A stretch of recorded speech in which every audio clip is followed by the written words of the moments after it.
Ever caught yourself replaying a moment in your head, again and again, wondering if there was something more to it? A glance that lasted a little too long, a touch that lingered, a laugh that felt personal. You convince yourself it meant something, that maybe, just maybe, they feel the same way. And then reality comes crashing down. They move on effortlessly while you're stuck analyzing the silence, wondering how you got it so wrong. So why does this happen?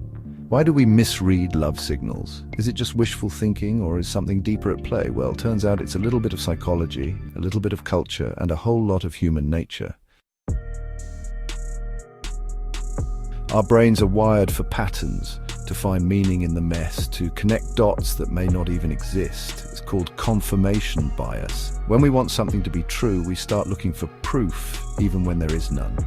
At that moment, they texted back quickly. That song they posted that kind of relates to your last conversation. The way they smiled when they saw you. Your brain latches onto these tiny details and creates a story. You start filtering out anything that contradicts the narrative you're building.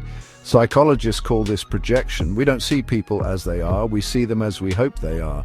We place our emotions onto them, imagining their feelings mirror ours. But what if they don't? Well, then comes the real trick our brain plays on us: cognitive dissonance.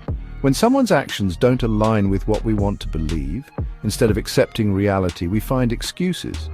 Maybe they're just bad at texting. Maybe they don't know how to show they care. Maybe they're scared of their own feelings. Maybe they're just not feeling the same way. But that's a hard truth to swallow.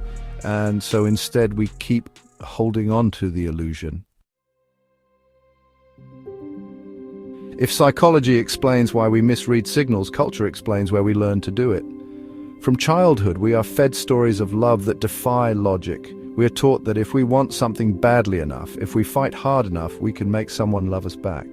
Think about the movies you grew up with. The guy keeps chasing the girl even after she says no, and in the end, she magically falls for him. The hard-to-get trope, where ignoring someone is supposed to mean secret affection. The idea that love is proven through dramatic gestures, not through quiet, mutual effort. These narratives condition us to believe that love is something to be won, rather than something that should naturally align between two people. And so, when we see someone pulling away, we don't take it as a sign that they're uninterested.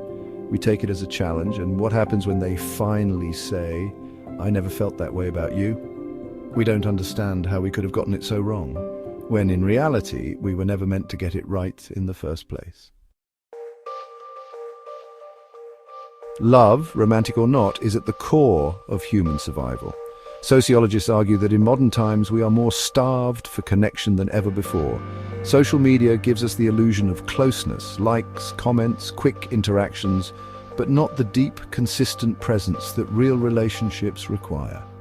And when we do find someone who gives us even a drop of genuine attention, we cling to it. We inflate its significance. They liked my post first. Maybe that means something. They asked me about my weekend. Maybe they care. They said we should hang out sometime. Does that mean they want to? The truth, people are casual with their words. People are polite by default. And most people aren't thinking that deeply about their interactions. But when we're craving love, craving belonging, we romanticize the ordinary. We convince ourselves that every moment, every word, every glance must mean something. Sometimes it does, but sometimes it's just smoke in the wind. So, how do we stop falling into these traps?